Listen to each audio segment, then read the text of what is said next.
warahmatullahi wabarakatuh. Selamat pagi adik-adik.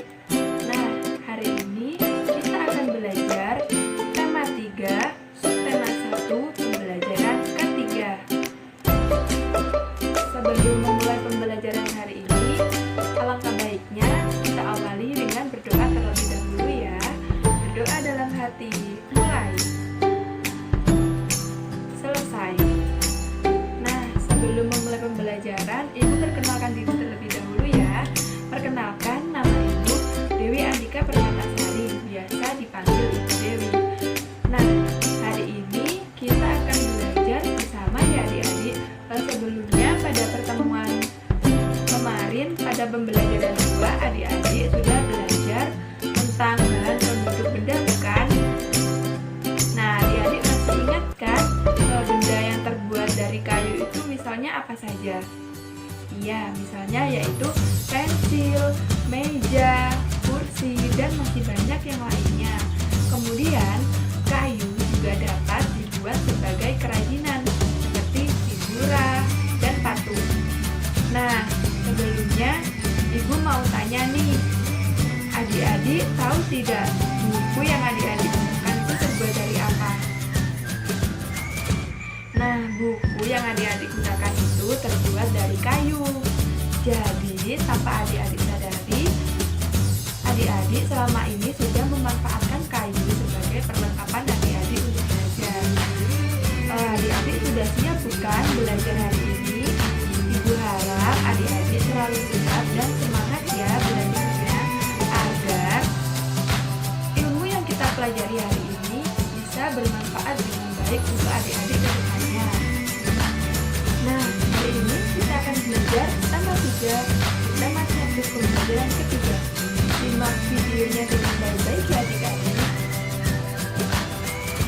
Nah, adik-adik, hari ini kita akan belajar tema 3, benda di sekitarku, subtema 1, aneka benda di sekitarku, pembelajaran ketiga. Kertas di sekitar kita. Banyak benda yang terbuat dari kertas, seperti buku tulis yang biasa digunakan. Contoh lain yaitu tisu, kardus, dan koran juga terbuat dari kertas. Kayu adalah bahan dasar untuk membuat kertas. Pembuatan kertas dilakukan secara bertahap di pabrik. Kayu-kayu besar dipotong hingga sebesar korek api. Setelah itu, kayu dipanaskan hingga menjadi bahan lunak seperti bubur. Bubur inilah yang disebut dengan bubur kertas atau pulp. Nah, ini merupakan gambar dari potongan kayu yang sudah dipotong sebesar korek api. Selanjutnya, ini adalah gambar dari bubur kertas atau pulp. Proses selanjutnya, pulp diberi pewarna dan disaring hingga kandungan airnya habis. Pulp yang sudah kering meninggalkan ampas berupa serat selulosa yang saling terkait. Kemudian, serat selulosa ini digiling hingga pipih menjadi seukuran kertas yang diinginkan. Nah, ini merupakan gambar dari ampas. Sekarang adik-adik coba menulis di atas kaca ya.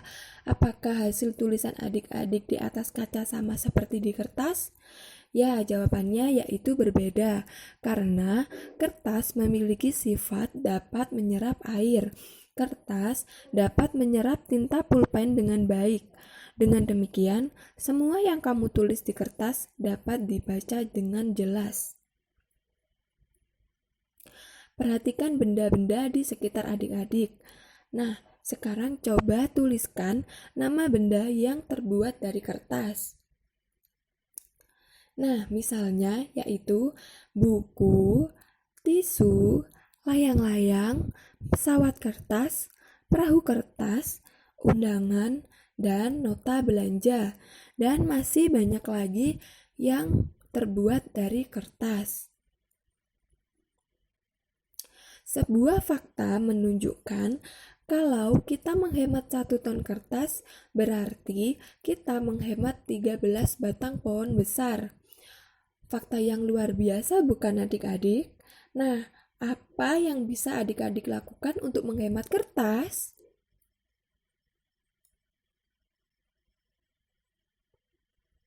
Nah, di sini ada Udin, Beni, dan Siti mengutarakan pendapat mereka. Di sini ada gambar 2 anak yang melakukan percakapan adik-adik. Setiap tahun ajaran baru, aku meminta ibu membeli buku tulis baru. Sekarang, aku akan menggunakan buku lama. Buku lama yang halamannya belum terpakai. Jika ingin terlihat seperti baru, ganti saja sampulnya.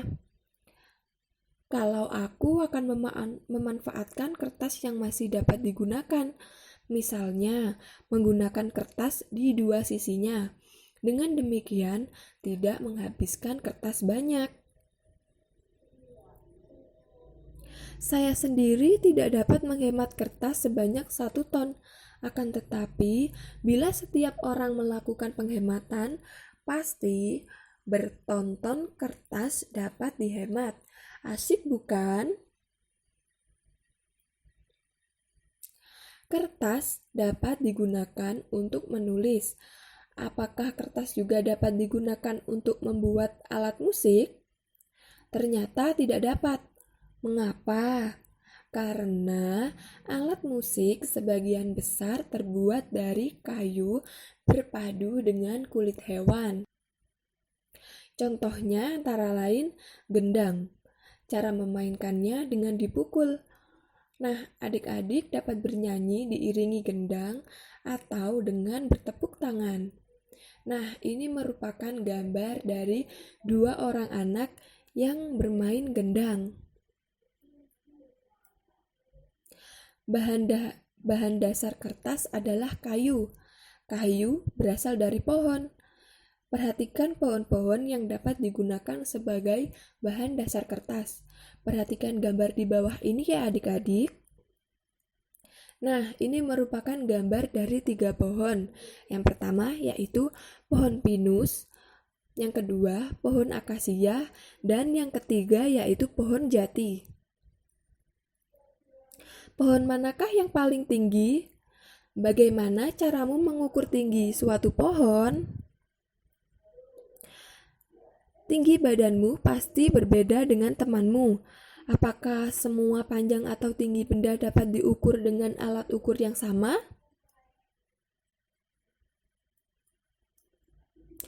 Alat ukur panjang benda bermacam-macam. Kamu sudah mengenal beragam alat ukur pada pembelajaran sebelumnya. Nah, ini merupakan gambar dari alat ukur. Yang pertama yaitu meteran roll, kedua meteran saku, dan yang ketiga yaitu meteran pita. Sekarang sebutkan satuan panjang yang telah adik-adik ketahui, yaitu kilometer, hektometer, dekameter, meter, desimeter, sentimeter, dan milimeter. Nah, itu tadi pembelajaran pada hari ini. Jadi hari ini kita sudah belajar tentang apa saja? Hari ini kita sudah belajar mengenai proses pembuatan kertas. Yang kedua, kita belajar mengenai manfaat dari kayu yang bisa diolah menjadi alat musik gendang. Yang ketiga, kita belajar mengenai satuan panjang dan alat ukur benda.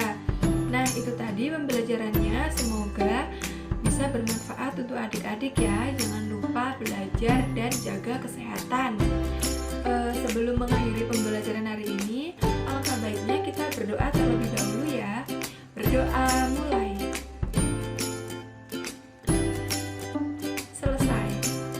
Baik, Ibu akhiri. Wassalamualaikum warahmatullahi wabarakatuh.